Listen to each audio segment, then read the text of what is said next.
A lovely afternoon to you. Welcome to Women Voices for Peace on WFM 91.7. This is Women Radio, and of course, this is Nigeria's only radio station for women and their families. My name is Oludolapo Adewale, welcoming you to the program. On today's edition of the program, we're looking at a very, very important topic to us: peace, security, and survival as a woman in Nigeria. We're looking at weapons control and women's security in Nigeria. And of course, the United Nations, through various resolutions, recognizes the disparate impacts of violent conflict as on women. It highlights the fact that generally women have been left out of peace processes, reconstruction and stabilization efforts. They recognize the imperative for full and equal participation of women at all levels, ranging from conflict prevention to post-conflict reconstruction, peace and security. These resolutions, among a host of others, frame the women, peace and security agenda. Women Voices for Peace, in summary, is that radio show that hopes to attain female gender inclusivity, protection and equality. And on that note, on Women Voices for Peace, we're discussing weapons control and women's security in Nigeria. Today, I will not be talking alone. I've got a guest on the phone, and I'll definitely introduce her when the time is right.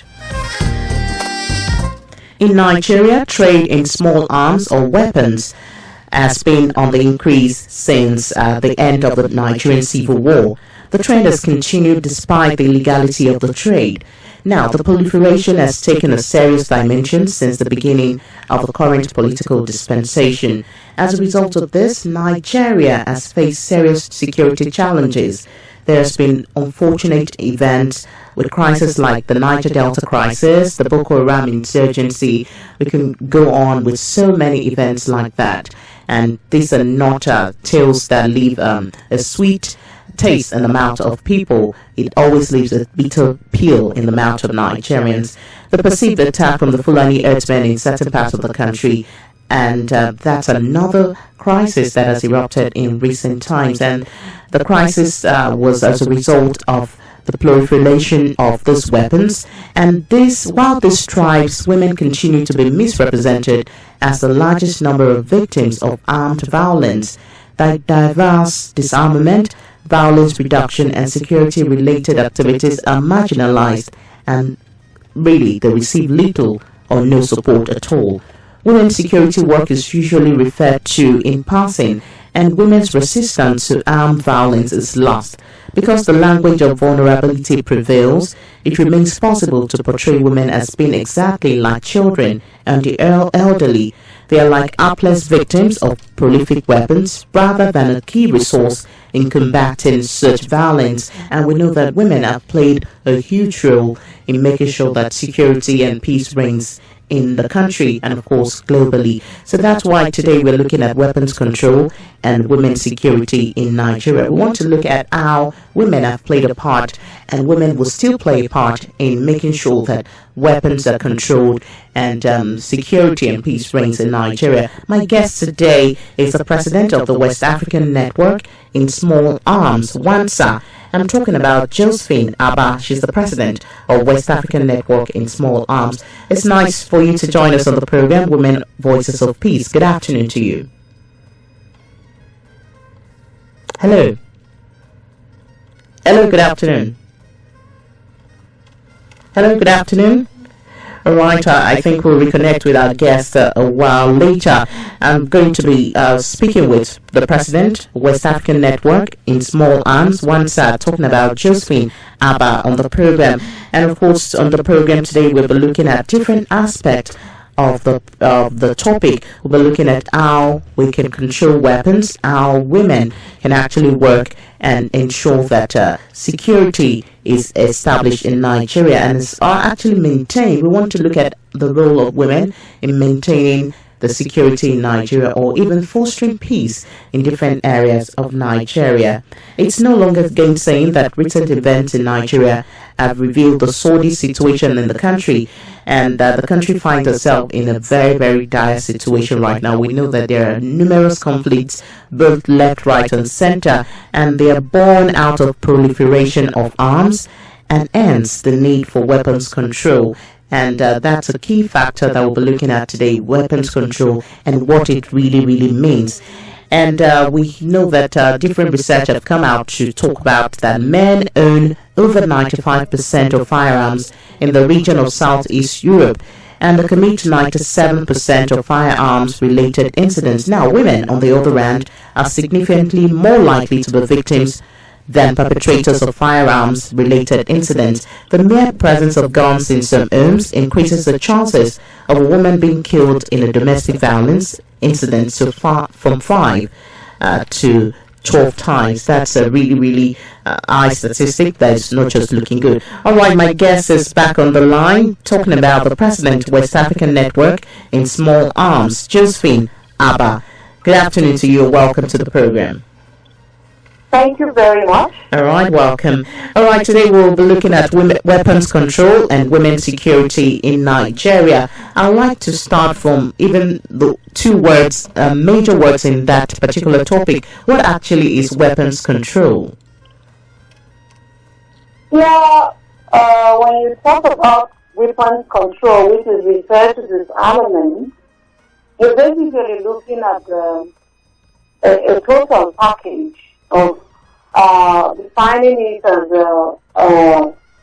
control, a collection and control of illicit or licit weapons around any shores or any country. You're looking basically with a sound destination to say is the process of that encompasses sort of all other aspects of collection and documentation, control and disposal of arms and ammunition, explosive and light weapons or even heavy weapons. All right, now that we've been able to establish that, and now let's look at different narratives right now. We know that women and girls are singled out as targets by terrorists and extremist groups who abduct them and use them as suicide bombers or sex slaves. Although some women generally despise war, their bodies have become the new battlefield. But still, they are not consulted on issues of peace and nation building. Now, in your own opinion, why do you think women are always sidelined during matters like this, and government does not bring them to the table, to the discussion table? It's a simple understanding of patriotic nature or state patriotic construction, social constructions that put a woman on the corner, which we unfortunately are part of. This is the reason why women are seen as victims when it comes to weapon and weapon usage. We're not seen as people who have anything to contribute. But I think that is something that is not right. So we women, unfortunately today, women are not just victims, like we call them. They're also perpetrators at some level. So we have something to bring to the table. But as we know, the patriotic nature of any of our country, of our nation in Africa, sees women like, you don't belong when it comes to security. You don't belong here. It's a masculine thing. You're right. You talked about the male dominating factor that we have in culture, religions and all that. All right, in case you just joined us, the program is Women Voices for Peace. And of course, today we're looking at weapons control and women's security in Nigeria. You can be part of the conversation this afternoon. Call us on our phone lines 07000 917 917 090 256 254 55. The phone lines are very much open for you. Even as a woman, what do you know about weapons control? What do you know about women at the forefront of fostering security in Nigeria? We would like to hear from you this afternoon. And if you can call at the moment, do well to send a text message to 0703 1756 537. Let's look at weapons control and women's security in Nigeria. All right, back to my guest, Josephine. You defined weapons control the other time. I would like to know, what's the importance of weapon control to a nation like Nigeria? Well, for a nation like Nigeria that is almost sinking with security issues, weapon control seems to be the only breath that Nigeria will need to take on to be able to survive. The illicit weapons that are in the shelves or in the community of every local government, of every little ward, it's enough to pull down a whole region. And so we think that security, weapon control and security is something that should be at the top burners of government to enable the country, Nigeria, to get into the place of rebuilding the nation. Okay. Because without this, we are not able to go anywhere. Mm-hmm. And that will be like a springboard to national development. Now, sometimes when we watch some films, we see that, especially some action films, we see that any gun that is used for any crime or sort of is like it's registered somehow, somewhere. Do you think that there is need for a federal weapons registry in our country? As a matter of fact, there are some packets of work going on here and there, which is not comprehensive. Okay. If I just take you back a little to the community where you may be coming from, if there is a police station, you want to know, are the weapons here marked? They will tell you, yes, they are marked.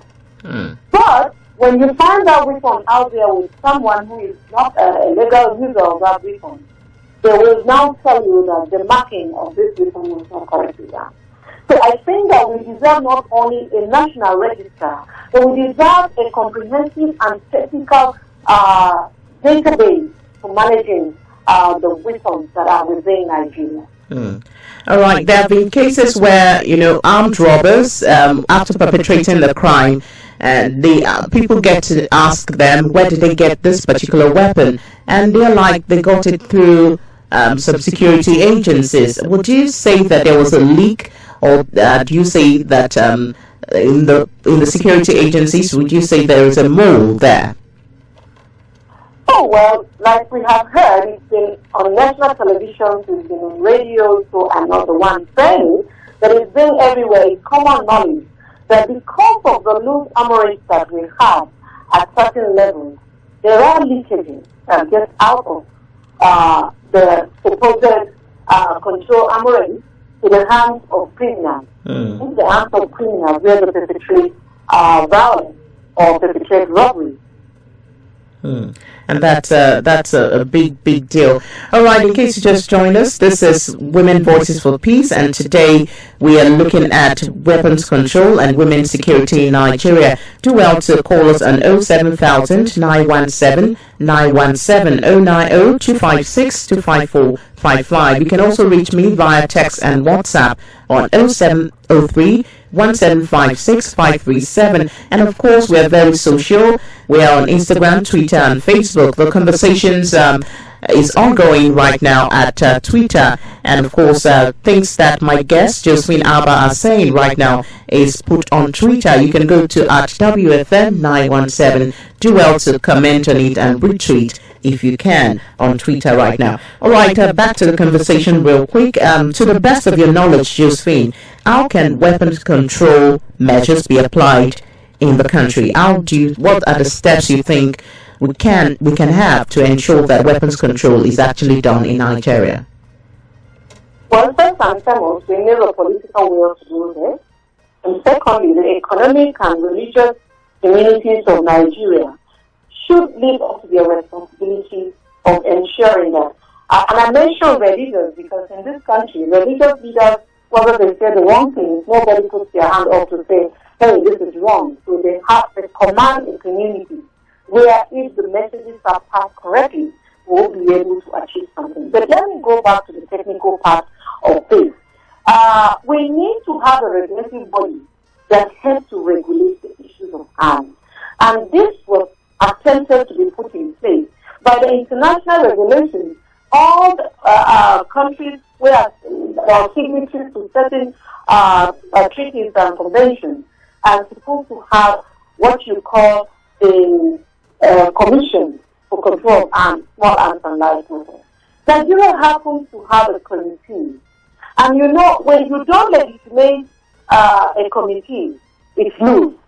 if you're able to put a law behind it and make it a regulatory body that helps to mop up the arms and helps to regulate issues of arms and ammunition in the country, then you begin from somewhere. But if every state begins to mop up arms and, like we always see and usually see as support and everything, but we don't know where it ends, then you have no one to hold responsibility, actually. But with a regulative body, like what we have in Nigeria called PRESCOM, becoming a commission and rather than a committee, it will be a huge step in actualizing armed control in Nigeria. Now, that's very important. So do you think that with that we'll be able to hold someone accountable for either good or the bad deeds? Definitely, because all the security agencies are supposed to be members of the commission. All stakeholders are seated on one table discussing the same thing. And there's some point person who is responsible for that commission. So it's not supposed to have any loose end. This way you are able to hold whoever. If it is MOD that is responsible, you hold MOD responsible. And then you bring it to the leader of the PRESCOM to be able to administer or coordinate everything that is happening around armed control in Nigeria. So without that, it's a big difficult for the dilemma that we do. All right, on Women Voices of Peace, we are very particular about women's security in the country. It has been researched and stated that Nigeria seems not to be like a safe haven for the women and the girl child. What do you suggest that the Nigerian government of today, what do you think that they need to put in place to improve women's security in the country? As a matter of fact, I do think that until we bring women to the table in Nigeria on the issue of peace and security, it's not going to work anywhere, any day. Give you examples of seeing where girls who are compared, black males, to carry bombs and detonate in certain places. These girls have mothers even when they are adopted. And the people who carry guns, the people who actually live the formal ones, they have wives, they have mothers, they have female relations. Some actually make their female relations, especially the illicit users, their armory, their stockpile. And so if we're not able to see how that woman is brought to the table, then the security of the woman in this context is still jeopardized. Until we bring the woman to tell us her pain and tell us how she can help to support the control of arms in Nigeria, then we are still going to be bringing back the heat on the woman, because when a man dies from gun violence, the woman suffers 10 times just the loss of the husband or the brother or the son. So the impact is more on the woman?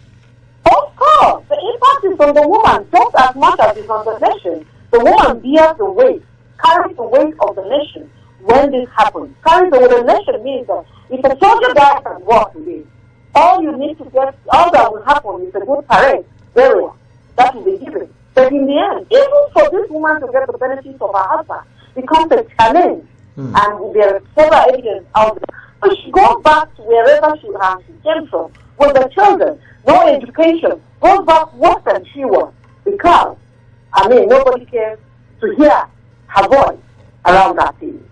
And that's a big deal. It's something that we need to change, a narrative that we need to change in Nigeria. You can call us on our phone numbers 07000 917 917 090 256 25455, and also send a text message to 0703 1756 537. Today we are discussing weapons control and women's security in Nigeria. We know that sometimes women are used as bait in arms and weapons proliferation in Nigeria. We want you to have your say. What do you know about weapons control in Nigeria? What do you know about women fostering peace and security in this country? You can call us on our numbers, and of course do well to send a text message to our lines. And Josephine, there's always also been a talk about people coming to own arms and ammunition and like private ownership of all those things. It's common in the country today where people who are considered like big men and women, they have a private ownership. of arms and ammunition. In your own view, as the president of West African Network in Small Arms, what's your opinion about private ownership of arms and ammunition? Well, I think that private ownership of arms and ammunition should be completely discouraged in this country. Because once a weapon is with someone privately, you also cannot check the use of this weapon if you do not have a super kind of way of doing it. Now, for those in quote, big men and women, and I'd like to bring it into the gender perspective, for the big men and women who privately will own arms, what is the reason for it? The reason is simply because the state has failed us. If the state hasn't failed us in terms of security, why would I want to have a private security guard and also want to have a gun with me? So if the government steps up its game and tries to ensure that the constitutional right of the people is actually given to them and implemented, I think that is the first step in trying to disarm even the big people in quote who own, because if it's not used for you, if there is no demand, I mean, there won't be supply. So it is no use owning a gun that I will not use, rather it endangers my life. But people own this because the security that is in the state is not helping them. And so they resort to this. But I tell you, anytime people resort to arms for self-protection, the country is in danger. There's this thought that if the government cannot provide my security, I provide my security. I provide my water, the road leading to my house. Maybe that's why some people are trying to take up arms, private arms and ammunition. What do you have to say about that? Yes, arms is not a borehole. It's not a borehole to be able to get water. Arms takes that. That is the whole essence of owning an arm, an ammunition. Or owning, putting an ammunition into a gun. Mm. The essence is when you pull a trigger, you save the life of someone. But it's not like going to fetch water from your borehole. It's not like going to drive a car. It's a life you intend to take. For the whole essence, it's a life you want to take. So if you privately want to take a life because someone has failed you, then you are also a perpetrator of crime. So you should pay the price for that. All right, this is Women Voices of Peace, and of course, today we're looking at weapons control and women's security in Nigeria. This is WFM 91.7. The phone lines are open. You can call us on 07000 917 917 090 256 25455. Call us and let us know your thoughts on the topic of the day. You can as well go to Twitter. The conversation is ongoing on Twitter. You can see our conversations on at WFM 917. Remember to use the hashtag Women Voices for Peace, and of course hashtag Women of 1325, and at OneUp Nigeria. You see all that on Twitter this afternoon. Now let's emphasize on the state of women's security in the country. Conflict and crisis took a more complex turn in recent years. There has been devastating upsurge of violence against women and girls. The abduction of 200 Chibok girls from a school in northern Nigeria by Boko Haram militants in April 2014 is still very much fresh in our memory, and it remains a tragic case in point. So, sexual violence has been on the rise, which ought not to be at all. Women and children, they are more vulnerable to violence, and hence the need for adequate protection for them. Now, Josephine, in your own view, what would you regard as reasons for insecurity of women in our society? Is society like Nigeria putting the north, the east, and the southern regions in perspective? Well, for me, I think that again, I still take it to the patriarchal nature of our system. Women, when violence is perpetrated and the perpetrator goes cold-free, what do you expect to get? The security of women is not guaranteed at any point because the Nigerian Constitution in the first place neglects the fact that a woman has the right to also respond to certain embassies. And by this I mean, if the Constitution of the nation says to you that you are a property of a man, how would you guarantee your security? And these are instituted entrenched in the laws that govern this country. So the security of women, when a woman, a perpetrator, perpetrates violence on a woman, and the first thing to ask, for instance, a woman is raped and it's even at gunpoint. For instance, the thing to ask the woman who was on the street in the night and someone points a gun and takes her away to rape her, what were you wearing? By the security of this country, what were you wearing? How did you respond to them? What did you say? Should that be the question for a woman who a crime has been committed against? Victim shaming. Now, you won't ask the man the same question if the reverse was the case. So this continues to play ugly head out there because attention is not paid to the woman as it should be. But again, I also think that by having the woman take the place on the table, it should bring the women's peace and security agenda back. Second, the women agenda in Nigeria, in the world, that has focused on security, women, peace and security, has not been translated to action so much in Nigeria. And until this is done, I do not think that so much will be achieved, even in the peace and security activities in this country.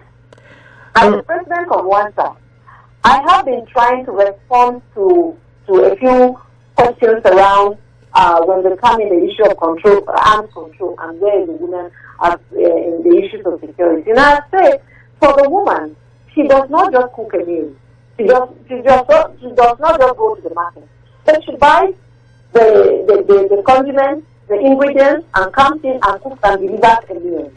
And until we recognize the fact that the woman needs to come to that table, and I repeat this over and again, until that fact is recognized and is actually implemented, the security of a woman in this country is still going to be jeopardized. True. All right, this is still Women Voices of Peace, and of course today we're looking at something that is not usually talked about, but is really talked about in hushed tones, talking about weapons control and women's security in Nigeria. We actually went to the street to get the voices of people, or voices of women and men inclusive, to know what they know about weapons control in Nigeria. Take a listen to the voices of Nigerians. Smuggling is the illegal trade of contraband arms, maybe firearms, ammunitions, which constitutes or which generates to the great number of illegal activities happening in the society. It is mostly transnational or national as well. Then gun control. This has to deal with the level of restrictions or those restrictions to possession of firearms and the rest. There is only a little number of legislative permission to guns control. Arms smuggling is a situation whereby unlicensed weapon merchandisers sell arms in the black market to intending purchasers, especially warlords, gangs, and other people who practice unscrupulous acts. And in a situation as a country, it's not only a situation that Nigeria is facing, it's a global problem. The menace is affecting the whole part of the world, especially in the United States of America also, and likewise Nigeria. In our own situation, we have a bigger problem in our hands because there is almost no regulation. We have almost no registration point for gun control, and in our slums, in our localities, we still find so many people having or handling weapons that are not registered. The smuggling of arms it creates a kind of a harmful effect to the country, in the sense that when those harmful ammunitions are being imported into that particular country, it goes to the wrong hands, and when it's in the wrong hand, they use it abnormally. Some of these arms goes to the hand of armed robberies, into the hands of bandits and banditries, into the hands of assassinators, and it creates a lot of fears in the minds of the citizens of the country, in the sense that when those arms are in the hands of mostly the hooligans and the political thugs, they use it in threatening people. Arms smuggling is literally act of bringing in weapons that are not allowed into a country or into an area illegally without the knowledge of the government or the rightful authorities. When these arms are brought in, they constitute a lot of harm and damage to the community and people as a whole. Smuggling of weapons can be very harmful because they are mostly not licensed and they are mostly not written down in the registers of the customs of the country. When you smuggle in the weapons or arms, you are giving control, or you're giving authority to people to use those arms illicitly, illegally, to conduct or do some acts that are not right to the society, morally and otherwise. Bringing in arms into the country without the consent of the government is morally unwise. It is socially wrong. It is physically, and if any way you can talk about it, it is wrong. Smuggling of weapons can be injurious to the health of people due to the fact that it can get into the wrong hands. When arms or weapons get into the wrong hands, it becomes a chaos. All right, that's the voice on the streets. Different reactions to the topic of the day, and one of the things that some of our respondents talked about is the licensing. Some made the case of the US and Nigeria being like a huge scourge when guns are not licensed and they get into the wrong hands, and the government cannot really ascertain who and who used the firearm. Josephine Abba, I would like you to respond or react to the Vox Pop, some of the opinions of our respondents. I would like you to quickly react to the Vox Pop. What's your assessment? Yes, I really do appreciate the issue of national security that was discussed by the lady. And I think that it's something that we must play very tight if we really want to have peace and security with respect to women.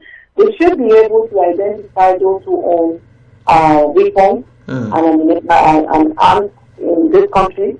Weapons, ammunition, and arms. I keep bringing ammunition because I'm really doing a campaign on ammunition right now. Really? So I think that the discussion also around the wrong, someone said something about how weapons are imported into the country. Yes, for me, the weapons that are imported into the country is a big concern.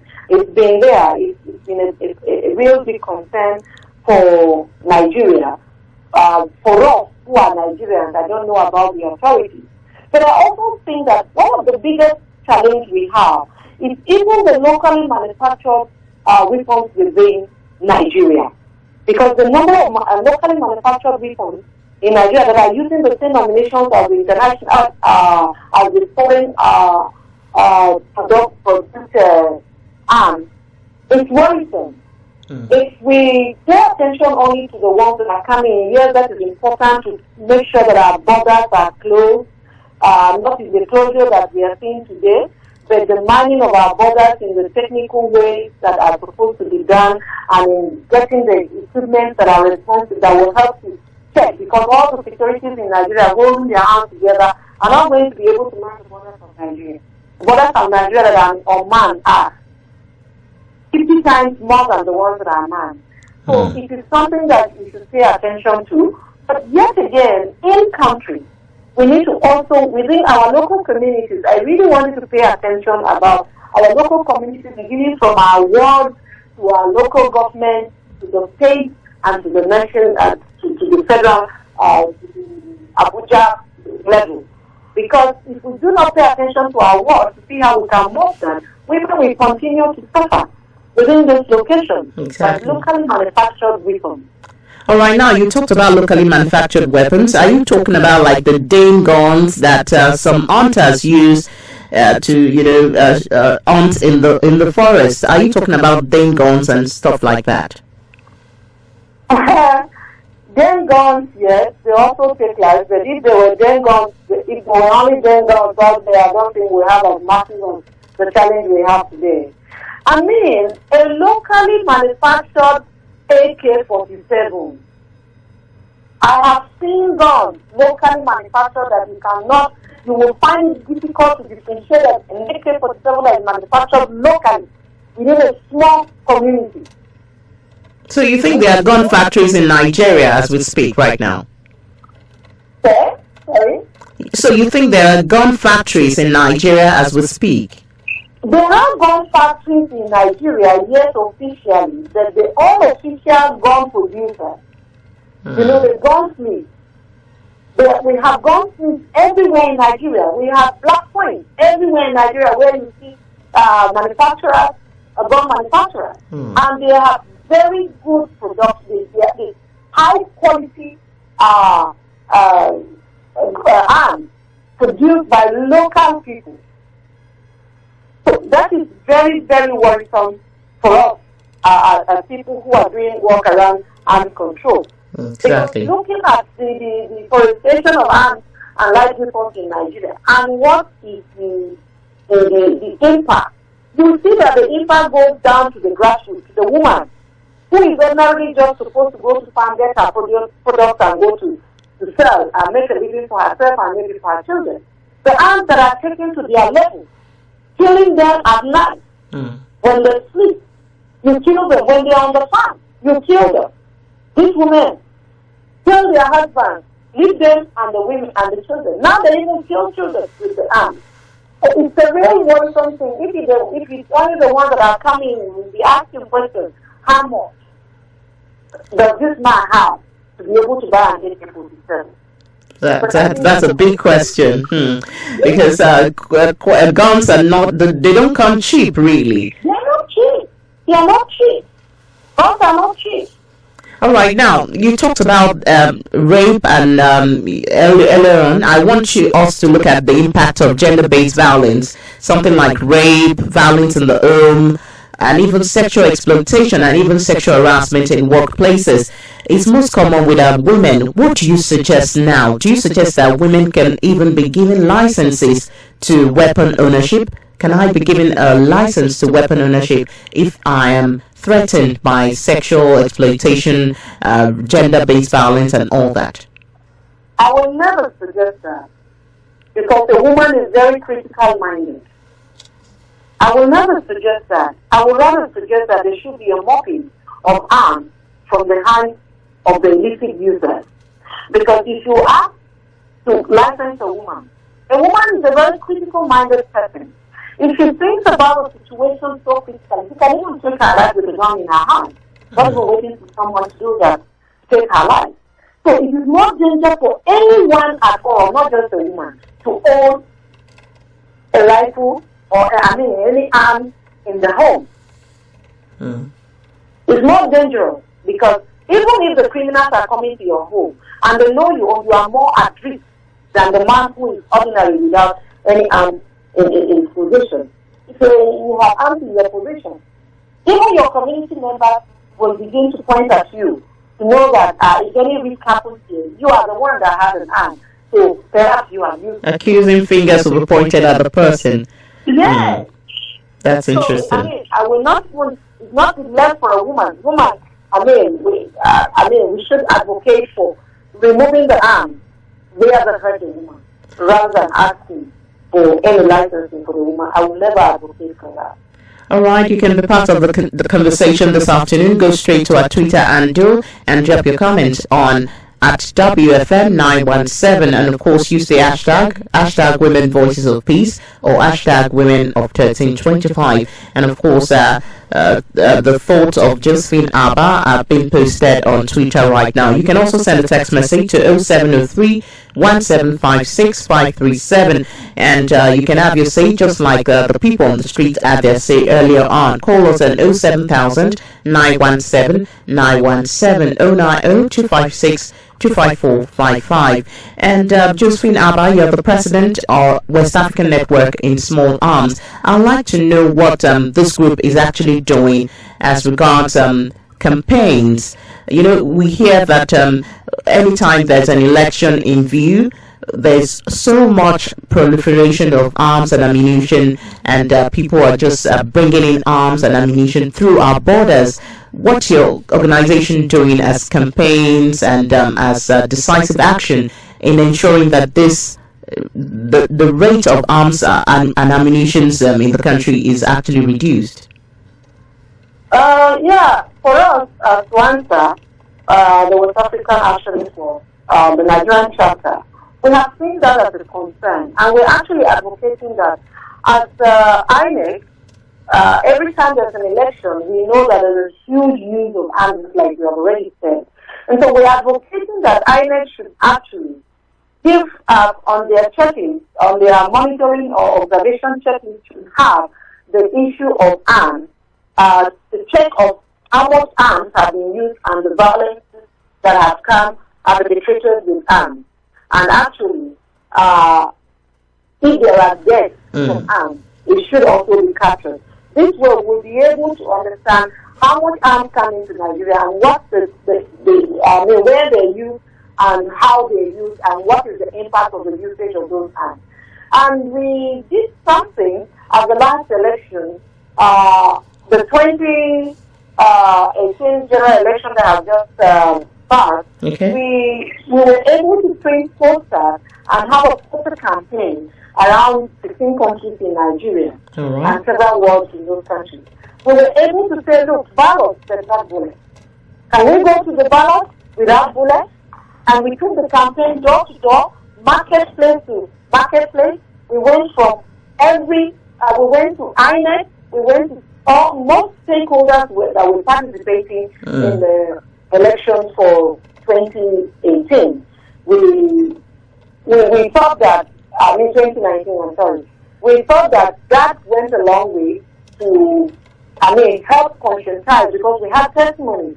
Okay. People who said, look, it's not that you came to us with the youth with hands to do what we're supposed to do, but from telling us today that if we done, we're not going to come from earlier. All right, we have a caller. Hello, good afternoon. Hello, good afternoon. Good afternoon. What's your name? Mr. Darlington speaking. All right, please go ahead. Unless we are portion blame where it's supposed to be, the proliferation of arms will never stop. The chief culprit here is government. A former head of state once said that any insurgent that lasted for 24 hours, go and check, government hand is in it. Was it not in this country that an elected state governor went and sat down with bandits to discuss peace? What does that tell you? We saw them carrying arms, discussing with the governor on how to make it. A governor even went to go and pay them to stop killing Nigerians. All these things are the public domain. Then you ask yourself, who is encouraging this thing? Who? Ordinarily, these people cannot afford to buy even a peso. So you think someone is encouraging it? So where do they get the money? That's a big question that Darlington is raising. And of course, Josephine, would you like to react to what Darlington just raised? It's not a reaction. It's common knowledge that in any society, the government who is instituted is leading. And if it's anything that the government has proven not to be, able to manage, it comes back to the same point that perhaps someone is aware of what is happening, and that is the reason why it's not being caught when it starts. I cannot say that. I can only say that, well, government is doing its best, and if the best of the government is not good enough, we should just advocate for better. For more engagement and more productive results rather than what we see. That would be my take on that. All right, as we wrap up on the program, Women Voices of Peace, I would like to hear your final thought on the topic of today, weapons control and women's security in Nigeria, putting into view that we know the lack of weapons control kill and maim and threaten millions of adults and children, especially women. What's your take on weapons control and women's security in Nigeria? Well, I will say quickly that we need to adopt strict controls for small and large weapons, particularly the fact that the international community and the international laws of human rights will be more jeopardized. I keep using the word jeopardized because of the act of gender-based violence. The last CSC, it was mandated by all nations that in the APP, we must begin to pay attention to gender-based violence, because this is something that has become worse than we thought would be because of the lack of control for arms and ammunition within the country. So I would think that the attention should be paid to the issues of control and particular attention should be paid to peace and security as with respect to women, and bring the women to the table. So I think and I'm sure they have the solution to most of the challenges of arms control. Thank you very much. Women should be brought to the table because they have solutions to the challenges we're facing already in Nigeria, and that's what my guest, Josephine Abba, is saying this afternoon. I'd like to thank you especially for honoring an invitation on the program today, Josephine Abba. Thank you very much. Thank you. And do enjoy the rest of your evening. Okay, that was the President, West African Network in Small Arms, Wansa, Nigeria, Josephine Abba, giving us insight into our topic of today, weapons control and women's security in Nigeria. And just as I said earlier, lack of weapons control, they do a whole lot of harm to women, adults and children due to their widespread availability, mobility and ease of use. Lack of weapons control have become central to maintaining social dislocation, insecurity and crime in the build-up to war, in wartime and in the aftermath of violent conflict. And it's against this backdrop that the Women Voices of Peace have come to provide a framework for the protection of women and inclusion of gender perspective in peace-building activities. Women Voices for Peace is sponsored by WANEP, West African Network for Peacebuilding, with support from the Norwegian Agency for Development Cooperation, NORAD, Women in Peacebuilding Network, WIPNET. Women Voices for Peace holds every Tuesday on Women Radio WFM 91.7, and it comes up at 3 p.m. In this respect, I would like to say thank you to my producer. He has done a wonderful job in putting the script together, talking about Anthony Dalmeda, and also to the production crew, Kels Okeze, Blessing Kale. My name is Oludolapo Adewale. Let's make it a day, same time, same station next week. God bless you. WFM 91.7.